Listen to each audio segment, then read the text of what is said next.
ఆత్మబంధువులందరికీ ఆత్మ ప్రణామములు.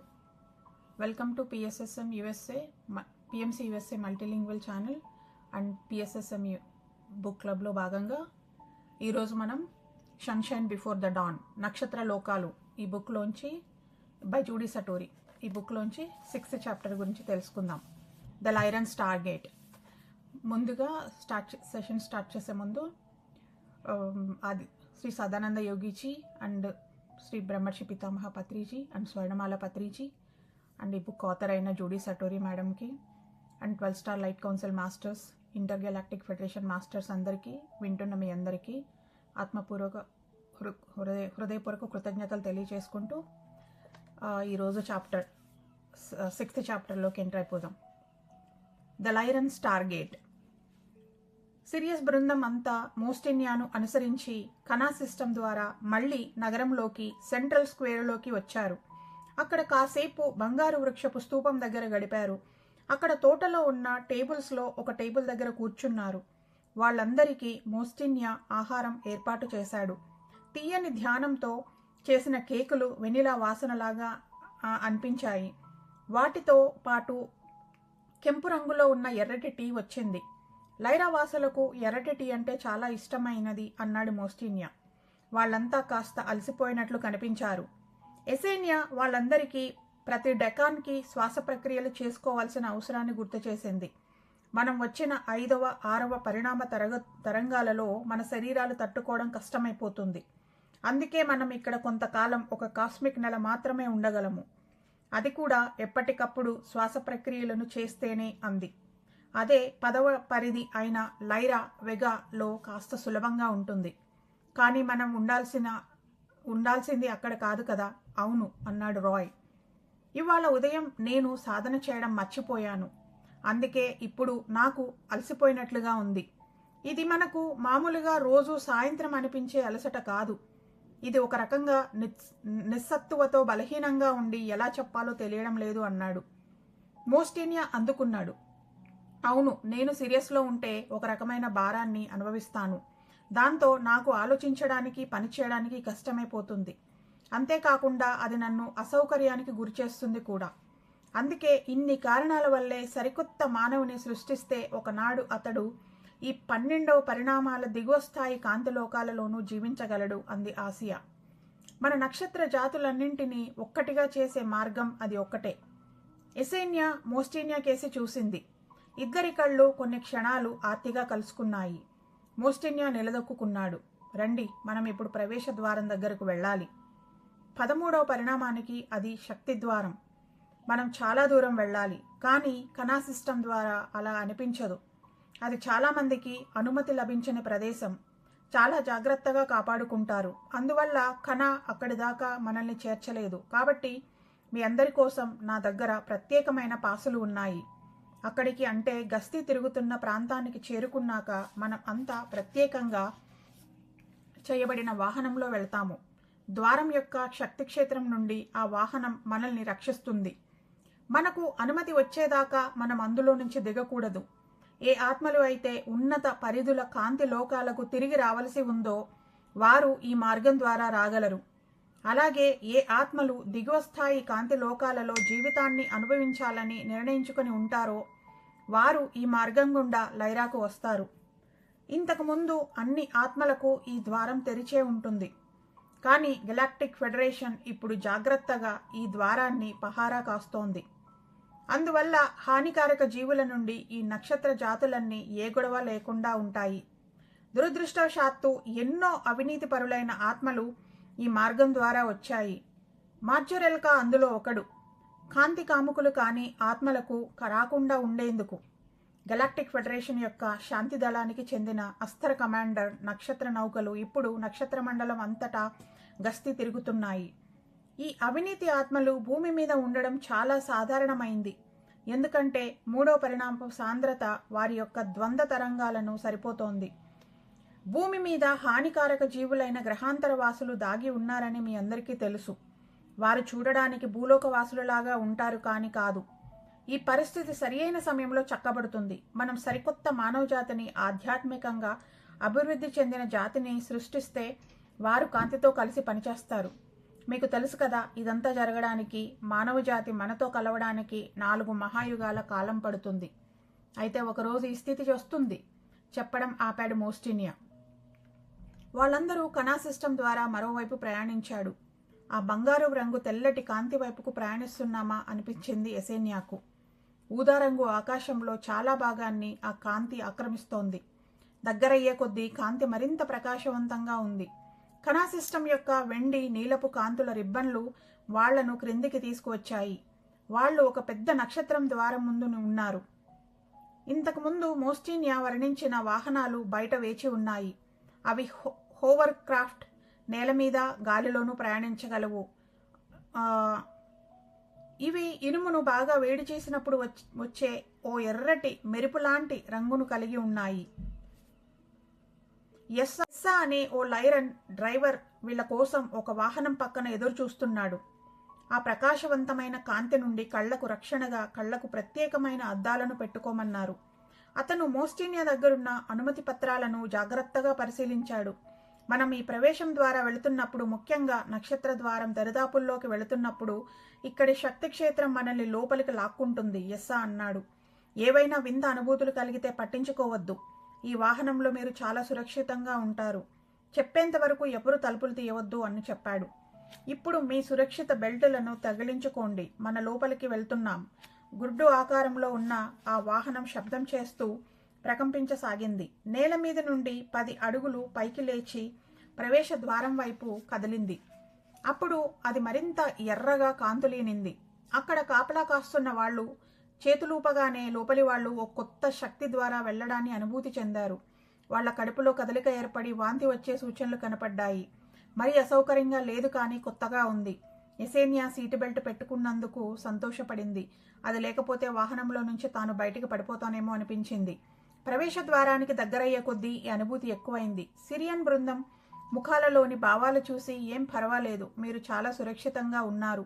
మరికొద్ది నిమిషాల్లో మనం ఓ రక్షిత భవనంలో ఉంటాము. అప్పుడు మీరు దిగవచ్చు అన్నాడు ఎస్సా. కాంతి మరింత ప్రకాశవంతమైంది. రాయ్ ఎస్సాను నక్షత్ర ద్వారం నుండి వచ్చే ఆత్మలకు ఏమవుతుంది అని అడిగాడు. వాళ్ళు కూడా ఇలా అద్దాలు పెట్టుకోవాలా? ఈ ప్రశ్న విని అందరూ ఒక్కసారిగా నవ్వారు. నిజానికి మంచి ప్రశ్న అన్నాడు ఎస్సా. మీరు ఇక్కడ భౌతిక శరీరాలతో ఉన్నారు, కానీ ఏ ఆత్మలైతే ఈ నక్షత్ర ద్వారం ద్వారా ఉన్నత కాంతి లోకాలకు వెళ్తాయో వారు కాంతి శరీరాలలో ఉంటారు. వాళ్ళంతా స్వచ్ఛమైన శక్తులు, శుద్ధ చైతన్యాలు. వీరికి భౌతిక రూపాలు ఉండవు, నవ్వాడు ఎస్సా. కాబట్టి మీ ప్రశ్నకు సమాధానం, ఆత్మలకు అద్దాలు అవసరం లేదు. ఇదిగో వచ్చేసాం, కనిపించే ఆ భవనమే మన గమ్యం. నేను ఓ లేజర్ సంకేతాన్ని నొక్కగానే భవనానికి ఓ పక్క గల దారి తెరుచుకుంది. మన వాహనం లోపలికి వెళ్ళిపోతుంది. భవనంలోకి ప్రవేశించినా కూడా నేను తీసివేయండి అని చెప్పేదాకా దయచేసి మీరు మీ అద్దాలలో అలాగే ఉండండి అన్నాడు ఎస్సా. ఈ భవనం మిగతా భవనాలతో పోలిస్తే చాలా ప్రత్యేకంగా ఉంది. ఎప్సిలాన్ లైరాలోని భవనాలకు దీనికి పోలికే లేదు అనుకున్నారు అంతా. చూడ్డానికి 4 పక్కలు ఉన్న పిరమిడ్ ఆకారంలో ఉండి చాలా ప్రకాశవంతమైన బంగారు తెలుపు వర్ణాలతో మెరిసిపోతూ ఉంది. పిరమిడ్ యొక్క ప్రతి వైపు, అంటే 4 పక్కల నల్లని పెద్ద కన్ను ఆకారంలో అవుట్లైన్లు ఉన్నాయి. వాళ్ళకి ఎదురుగా ఉన్న ఓ భాగంలో కూడా వీళ్లు ఆ కన్ను క్రింద ఓ మార్గాన్ని చూశారు. వీళ్ల వాహనం దగ్గరికి వెళ్లగానే తలుపు తెరుచుకుంది. వాహనం నెమ్మదిగా క్రిందకు ఓ పెద్ద ఆవరణలో దిగింది. పొడవైన నీలపు దుస్తులలో ఉన్న వ్యక్తి వాహనం తలుపు తెరవడానికి పరిగెత్తుకొచ్చాడు. స్వాగతం మోస్టినియా, స్వాగతం ఎసేనియా, సిరియన్ బృందం అందరికీ మా స్వాగతం. మీ రాక మాకెంతో ఆనందాన్నిస్తోంది. నా పేరు జినోర్ అన్నాడా వ్యక్తి. ఇప్పుడు మీరు కళ్లకు పెట్టుకున్న అద్దాలను తీసేసి నెమ్మదిగా వాహనం నుండి దిగండి అన్నాడు ఎస్సా. మోస్టినియా ఎసేనియాను ముందు దిగమని సైగ చేశాడు. గుండె ఉద్వేగంతో కొట్టుకుంటూ ఉండగా నెమ్మదిగా వాహనం మెట్లు దిగి పిరమిడ్ లోపల గది నేలపై పాదం మోపింది. వెంటనే నక్షత్ర ద్వారపు శక్తి ఆమెను లాగుతున్నట్లు అనుభూతి. అది ఆమె శరీరాన్ని కాదు, ఆమె లోపలి నుండి, ఆమెదైన ఉనికి నుండి లాగడం. తీయని గొంతుతో ఏదో తనని పిలుస్తున్న భావం. ఆమెకు తెలుసు ఆ పిలుపు ఉన్నత స్వర్గలోకాల కాంతి నుండి వచ్చే పిలుపు అని. అక్కడి నుండి ఏదో బలమైన శక్తి, వర్ణించనలవి కాని ప్రేమ, స్వచ్ఛతలు నిండిన గొంతుతో పిలుస్తున్నట్లు అనిపించింది. అక్కడి తరంగాలలో వెంటనే ఏదో మార్పు. జీవితం యొక్క అసలు వాస్తవం ఇదేననిపించింది ఎసేనియాకు. ఉన్నత కాంతి లోకాల పిలుపు ఆత్మలను లైరన్ నక్షత్ర ద్వారం దాటి ఏకత్వంలోనికి రమ్మని పిలుస్తోంది.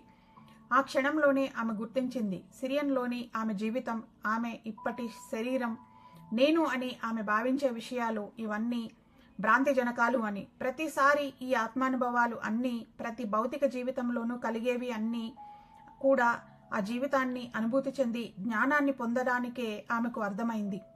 జ్ఞానాన్ని పొందడానికేనని ఆమెకు అర్థమైంది. చుట్టూ చూసింది. పిరమిడ్ లోపలి గోడలు లేత పసుపు రంగులో నుండి స్ఫటికాకార పదార్థంతో చేయబడినట్లు గమనించింది. ఆమె మనసును చదివినట్లుగా, ఇది సల్ఫర్ కాదు, గోడలకు ఉన్నది స్ఫటికం అన్నాడు జినోర్. ఇది ప్రత్యేకమైన పసుపు రంగు సున్నపురాయి. సున్నపురాయి ప్రవేశ ద్వారం నుండి వచ్చే కాంతిని, శక్తిని తనలోకి పీల్చుకొని పరావర్తనం చెందిస్తుంది. పిరమిడ్ యొక్క 4 గోడలు, దీని ఆధారం, చక్కటి సామరస్యంతో పనిచేసి ఒక బలమైన శక్తిని సృష్టిస్తాయి. నక్షత్ర ద్వారం నుండి లాగబడే శక్తి నుండి మిమ్మల్ని నిలబెట్టి ఉంచుతాయి. వాస్తవానికి మీరు వెళ్ళిపోవాలనుకుంటే అది వేరే సంగతి. ప్రతి ఆత్మకు రావడానికి ఇది సులభమైన మార్గం, కానీ తిరిగి వెళ్లాలంటే చాలా కష్టం. ఎన్నో జన్మల ఆత్మానుభవాలు ఉండాలి.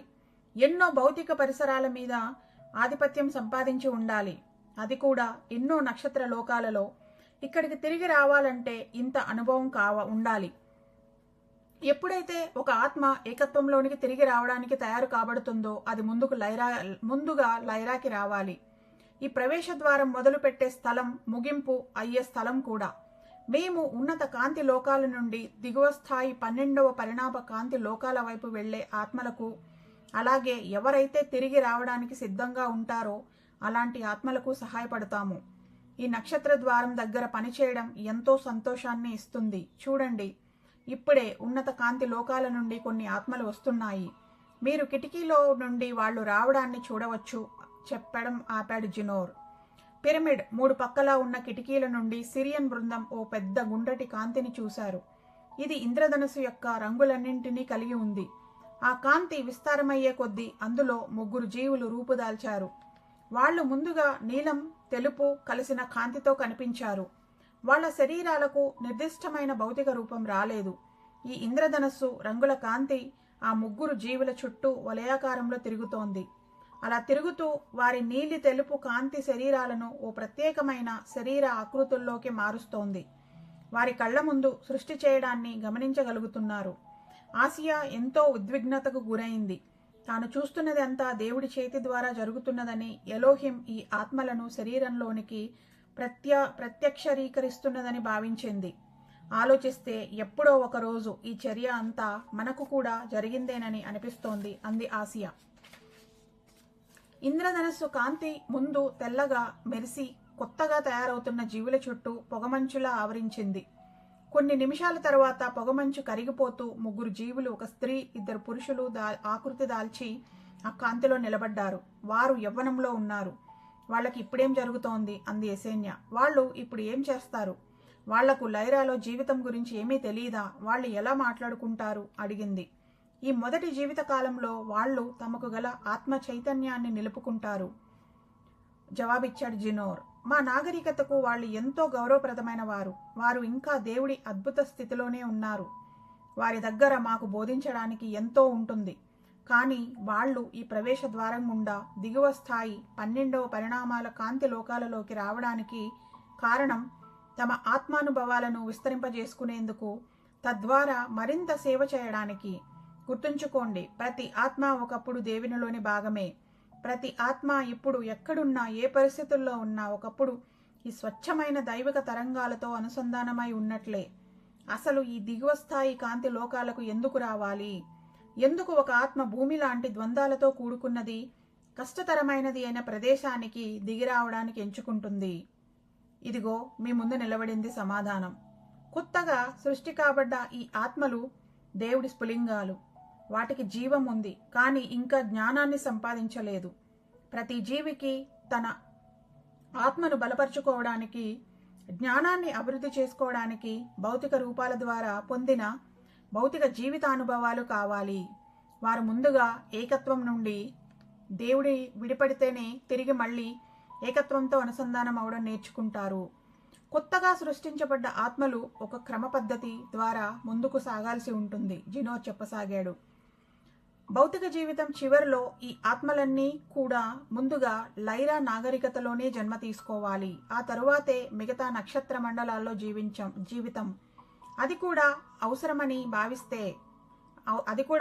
భావిస్తేనే ఈ భౌతిక జీవిత కాలాల్లో ఆత్మలు 12వ పరిణామం వాస్తవాల్లో వారి వారి చైతన్య స్థాయిలను బట్టి, వారి వారి అవగాహన స్థాయిలను బట్టి సూక్ష్మతలాలు మరి కారణతలాల్లో మనుగడ సాగిస్తారు. ఇప్పుడు గమనించండి, ఈ జీవుల చుట్టూ ఉన్న తెల్లటి కాంతి పలుచబడి మాయమవడం మొదలైంది.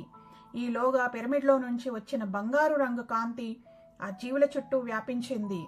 చూస్తుంటే అది కణ రవాణా సిస్టంలో లాగా వారిని పైకి లేవనెత్తి పిరమిడ్ వైపుకు తీసుకువెళుతోందా అనిపించింది.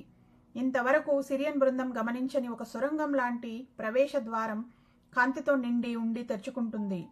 ఈ ముగ్గురు జీవులు మోస్టీనియా, ఎసేనియా బృందంలోని మిగతా బృందం సభ్యులకు దగ్గరగా ఈ ప్రవేశ ద్వారంలోకి లాగబడి నిల్చొని ఉన్నారు.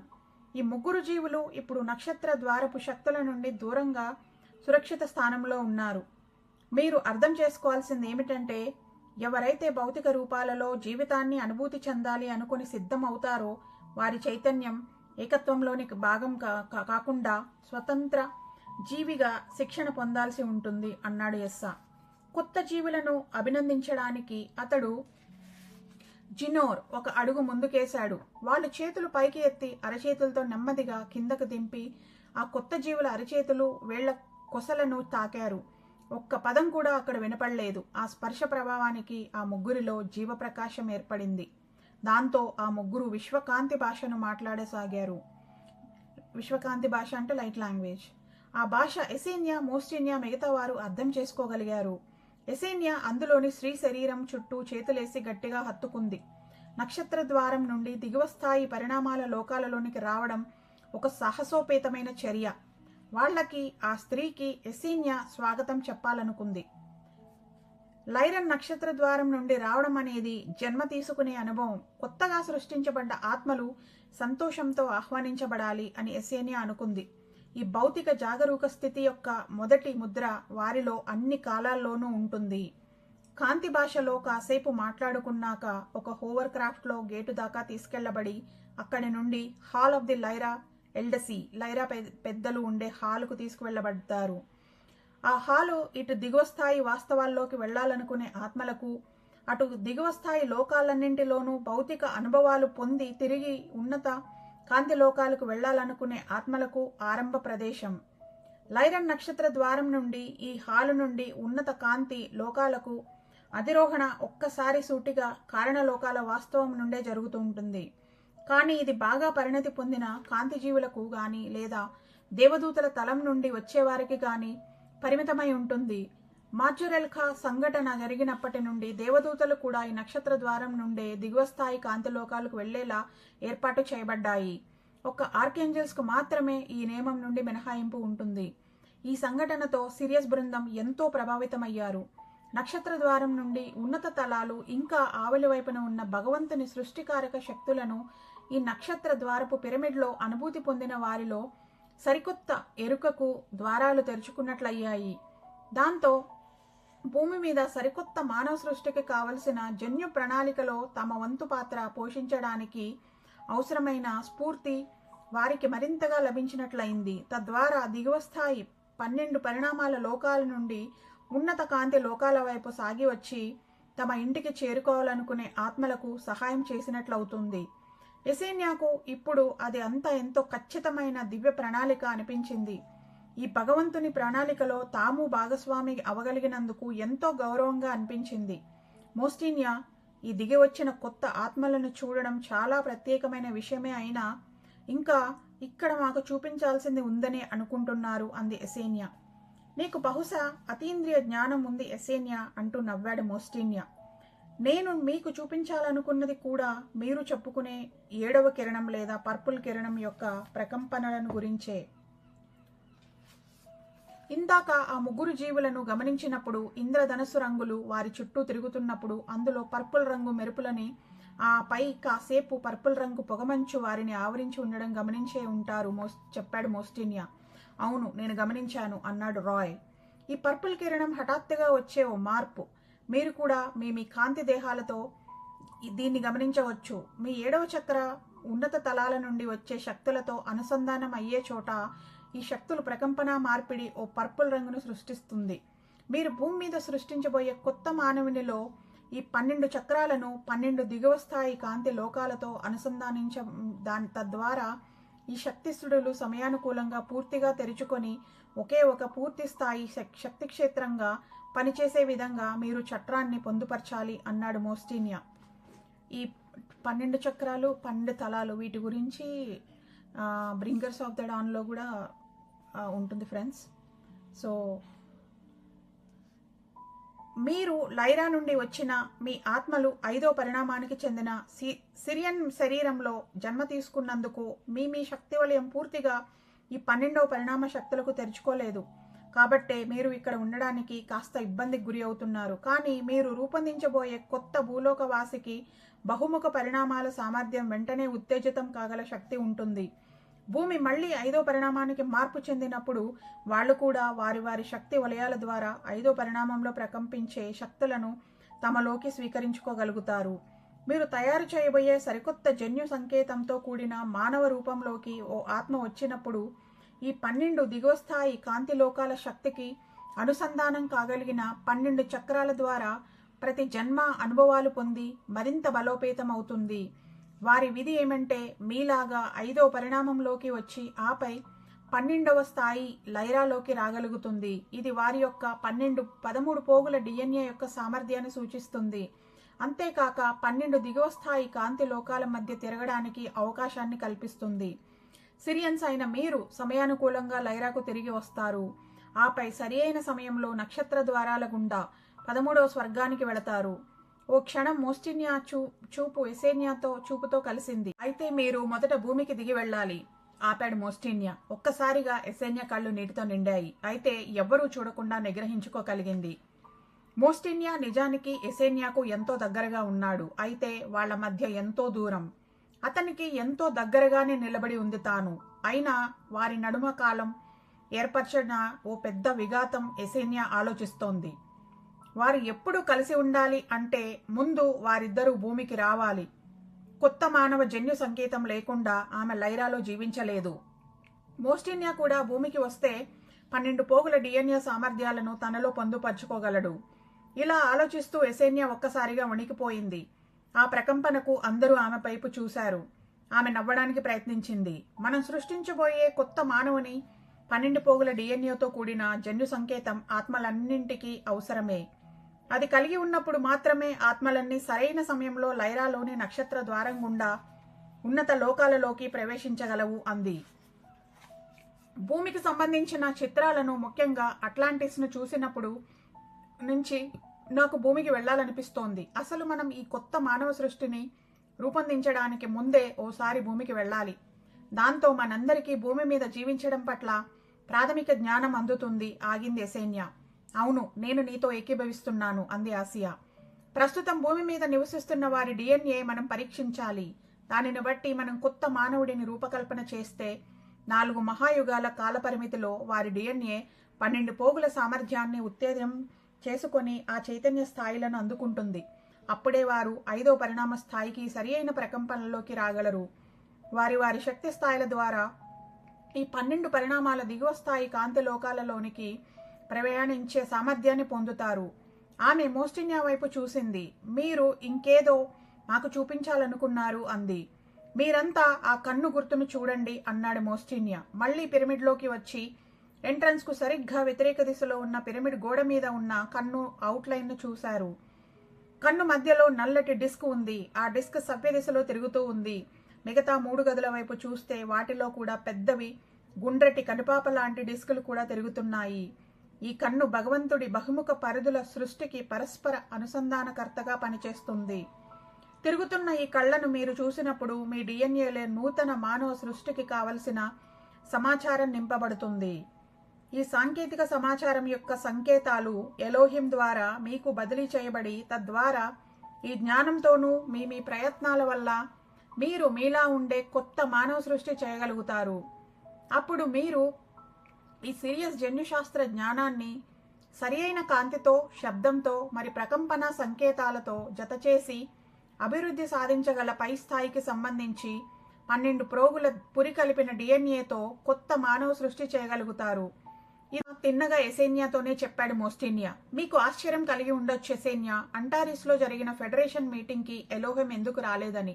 నాకు తెలిసినంత వరకు ఈ నూతన మానవ సృష్టి బాధ్యత తీసుకుని పనిచేసే సమూహం సంపూర్ణంగా ఈ పనికి అంకితమవుతుంది అనిపించినప్పుడు వాళ్ళకి ఈ రహస్య సంకేతాల్ని అందిద్దామనుకున్నారు. వీరు ఎప్పుడు ఆ తిరుగుతున్న కనుపాప లాంటి ప్రతి డిస్క్ను శ్రద్ధగా సూటిగా చూడండి. మీరు మీలో ఓ రకమైన వేడిని పొందేదాకా, సన్నని గుచ్చుకునే అనుభూతి భావించేదాకా చూడండి. మీ కళ్ళతో మీరు చూసినప్పుడు మీరు ఆ రహస్య సంకేతాలను అందుకుంటారు. దాంతోపాటు శక్తివంతమైన జ్ఞానాన్ని మీలోకి నింపుకుంటారు. అది మీ పనిని ఎలా చెయ్యాలో స్వయంగా మీకే తెలిసేలా చేస్తుంది, ఆగాడు మోస్టినియా. ఎసేనియాతో పాటు మిగతా అందరూ కూడా ప్రతి కన్ను యొక్క కనుపాపలాగా తిరిగే డిస్క్ మీద వాళ్ల చూపుని నిలిపారు. మోస్టినియా చెప్పినట్లు కాసేపటికే వాళ్లల్లో ఓ వెచ్చదనం, సన్నని వింతైన గుచ్చుకున్న లాంటి అనుభూతి మొదలైంది. ఆ అనుభూతి ముందుగా వాళ్ల ముఖాల మీదుగా పాకి వాళ్ల మూడవ కన్ను ద్వారా బయటకు వచ్చి ఆపై ఒళ్లంతా వ్యాపించింది. బృంద సభ్యులు ప్రతి కన్ను దగ్గర ఇదే పద్ధతి అనుసరించారు. ఆ అనుభూతి మాయమయ్యేదాకా ఈ పద్ధతి కొనసాగించారు. ఈ పని చేసిన తరువాత అందరూ బాగా అలసిపోయారు. ఇంతలో పిరమిడ్ యొక్క మధ్య గదిలో అందరికీ ట్రేలో ఫ్రూట్స్, నట్స్, పొడుగాటి గ్లాసుల్లో నీలిరంగులో ఉన్న డ్రింక్స్ అన్నీ కూడా నీలం రంగే. వీటితో జినో ప్రత్యక్షమయ్యాడు. బ్లూ నట్స్ మన బాదంకాయల్లా ఉండి మరి కాస్త పెద్ద పరిణామంలో ఉన్నాయి. సిరియన్స్ ఈ భోజనాన్ని బాగా ఆస్వాదించారు. ఇక మనం వెళ్లి విశ్రాంతి తీసుకోవడానికి మళ్లీ బ్లూ ఫార్మ్స్ హోటల్కి వెనక్కు తిరిగి వెళ్ళాలి అన్నాడు మోస్టినియా. ఈ రోజంతా ఎన్నో చూశారు, అనుభూతి పొందారు. రేపు తిరిగి పనిని మొదలు పెడదాం. రేపు 2వ డెకాన్ మొదట్లో నేను మిమ్మల్ని కలుస్తాను, ఆగాడు మోస్టినియా. జినోర్ వాళ్ల చుట్టూ తిరిగి ప్లేట్లు, గ్లాసులు తీసుకున్నాడు. అందరూ అతనికి వీడ్కోలు చెప్పారు. వీళ్ళందరినీ తిరిగి హోవర్ క్రాఫ్ట్ బయట గేటు దగ్గర తీసుకువెళ్లడానికి ఎస్సా వచ్చాడు. తన సీట్ బెల్ట్ కట్టుకుంటూ ఆలోచనలో మునిగింది ఎసేనియా. మళ్లీ ఈ మొదలు పెట్టడం, తయారవ్వడం జరిగే స్థలానికి తాను వస్తుందా? ఆ కొత్తగా వచ్చిన ఆత్మలు కింది స్థాయి 12 పరిణామ లోకాలలోకి వెళ్లడం గుర్తొచ్చింది. ఎన్నో జన్మలు, ఎన్నో భౌతిక రూపాలలో ఎంతో నేర్చుకోవాలి వాళ్ళు. ఆ జీవితకాలం అంతా కూడా బాగా ఆనందంగా సాగాలని, జీవితంలో కష్టాలు, ఒడిదుడుకులు ఎక్కువ బాధ లేకుండా అనుభవించి జ్ఞానాన్ని పొందాలని కోరుకుంది. ఏదో ఒక రోజు తాను కూడా మళ్ళీ ఈ నక్షత్ర ద్వారం దగ్గరకు వస్తానని, ఈలోగా ఎన్నో అనుభవించాల్సి పొంది ఉంటానని, చివరకు ఆ గేటు ద్వారా 13వ స్వర్గానికి ప్రయాణిస్తానని అనుకుంది. ఆ ఉన్నత స్థాయి స్వర్గలోకాల నుండి వస్తున్న ప్రేమను తాను అనుభూతి చెందింది. కానీ మొదట దానికి కావలసిన పనులు చేయాలని, ఎన్నో పాఠాలు నేర్చుకోవాలని, భూమిపైకి వెళ్ళి తిరిగి రావాలని అనుకుంది. సో ఈ చాప్టర్ ఇక్కడితో అయిపోయింది ఫ్రెండ్స్. మనం ఏదైతే ఈ 13వ ద్వారం నుంచి కిందికి ఇదంతా మన స్టోరీనే. మనము ఎక్స్పీరియన్స్ అవ్వడానికి ఆ ఏకత్వం నుంచి కిందికి ద్వంద్వత్వంలోకి దిగి కిందకు వచ్చాము. కానీ